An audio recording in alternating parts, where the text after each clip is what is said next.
Hey guys, how you doing? Right here from McWild. Well, today I'm down. I'm getting rid of some big booms there. I'm actually burning off a whole heap of trash and stuff from an old abandoned cabin that I got down here. I've been trying to get rid of all this trash for a while, and it's an area down here that I want to turn into a nice little hunting spot. So first part is just getting rid of the old cabin and all the old mouse ridden and rat ridden sort of furniture that was in there, bits and pieces, you know, just what's in old homes. So that's what I'm doing. I'm burning off all that, and I'm down here, and this area here is a really good spot for mushrooms. Now, I know a lot of people don't like mushrooms and whatever, but they truly are a really easy thing to grow, and they're safe. If you know what you're looking for, they're safe. So I got a few over here. I'm going to show you these. Now, I consider myself a little bit of I guess an amateur, what would you call it, mycologist? Is it mycologist?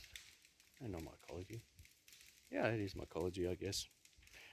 Anyway, so what I've got here is I've got these old poplar logs, and I cut them into these little sections.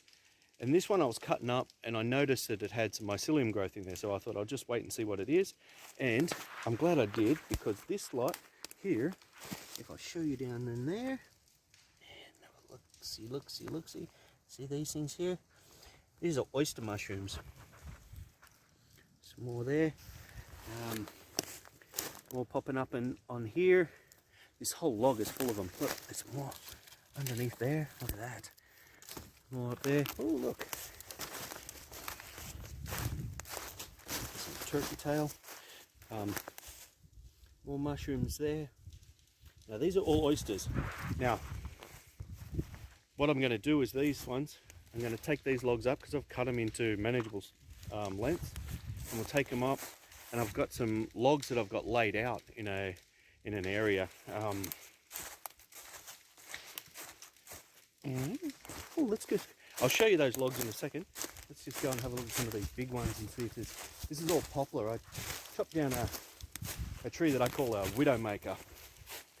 It was hanging precariously, and I didn't want my kids down here around these sort of trees, but like you can see, there's mycelium growing in the bottoms of these, but the bark is softening up. These are probably going to pop with some boom booms.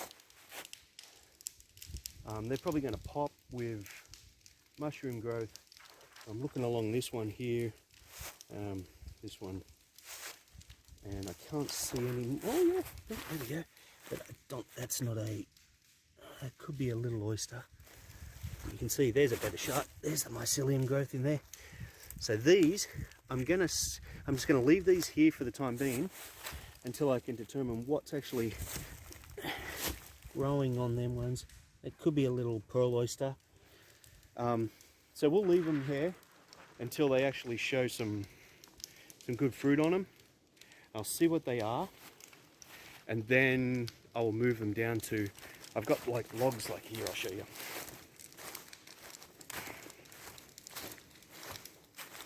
See, like I leave these logs here and inoculate them. This is old ones that I've let fruit, and there's some new ones. Look at that. Now these are shelf oysters. Look at them all down there. All right, these are all going to come alive with oyster mushrooms. There is a couple of little bits of turkey tail in there, which is a pretty distinguishable mushroom, so you shouldn't have any problem distinguishing about that. But also know your mushrooms before it goes anywhere near your mouth. You know, make sure you know it, because like they say, you know, all mushrooms are edible once. If you're lucky, you might just get a little bit of a off to cloud 9 from it, but worst case scenario, you could shuffle off the planet for it. and it wouldn't be a very nice way to go, because I could imagine it would be pretty painful in the gut. So yeah, I'll show you this. So I'll show you what I do. I'm going to go and get these logs and stack them up there. I'll catch up with you in a second, guys. So this is the logs that I've just got over from, we're over there, right into the sun. And you can see all these oyster mushrooms. There's a pearl, like I think I said, a pearl oyster. I believe they're a pearl. The reason why I say I believe that they are, because I have also put some blue oysters around and some yellows. These aren't yellows, I know that, but they could be a form of blue oyster. There you go, look at them. They're beautiful. Look at that.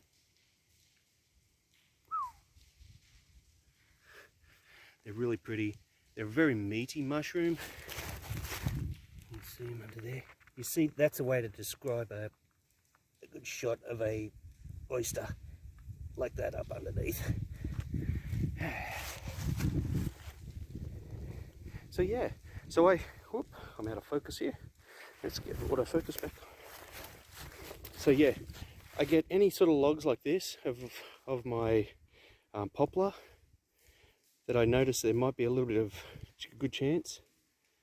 I'll grab them, I'll stack them up like this in random spots around the place, and I'll try to promote the growth. So that's what I do. I just try to promote mycelium growth. When I was recovering, I was growing a lot of mycelium on blocks, on corn. I was growing it on berries. I was even growing it on just wood chip, pine wood chip. And I was getting those blocks after they were fully inoculated, and I was finding random spots in the woods where there was some logs, standing them upright, sticking the block on top of them. The block would fruit. All that mycelium would then, the spores would just spread through the woods. And I was coming back, and the last year, it's been phenomenal through here. Just the amount of food that we've created in this little wooded area, which there wasn't really much mushroom growth in here. Had a few morels in little spots over here. Chanterelles. I've got some spots where I've found chanterelles, and I've transplanted a lot of chanterelles over into this valley, which they never grew in before. Now on the path leading up to my cabin up the top, my cabin's right up the top up there. You can't make it out through there. Once we finish losing all the rest of those trees, the leaves, we should be able to see it from here. But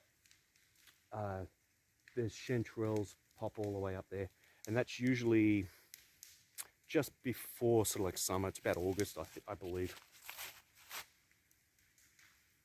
Sorry, just before I had a brain fart. May, yeah, April, May is when they generally pop. But we've got to have a good amount of rain for them to get up, you know. But yeah, that's what I'm doing today, man. I'm just down here. I'm just, like I said, I'm just clearing out some stuff. There's an old cabin here that's deserted. A lot of the stuff, everything's just rotted on it, you know. Predominantly, most of the stuff inside is rotted. The OSB stuff, but it does have some pretty good external logs on it. So I'm gonna transfer them from here up to the top, and yeah, use it to build some of my things up top. But yeah, guys, this is what I'm doing today. I'm just hanging out, just plodding around. Still like dodging showers, you know. It's getting a bit long in the tooth for the day, you know. The sun's dropping down. I think it's around about 3:30, 4 o'clock, and this is a first real chance I've had to get out. But I wanted to get these logs moved over, because I've got like 4 days of rain when it's going to be close to 70 degrees. So, man, it's crazy. It's the end of December, and it's 70 degrees here in Tennessee.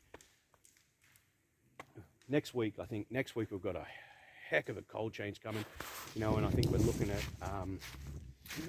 down into the 20s. So that's a bit of a snap back to reality.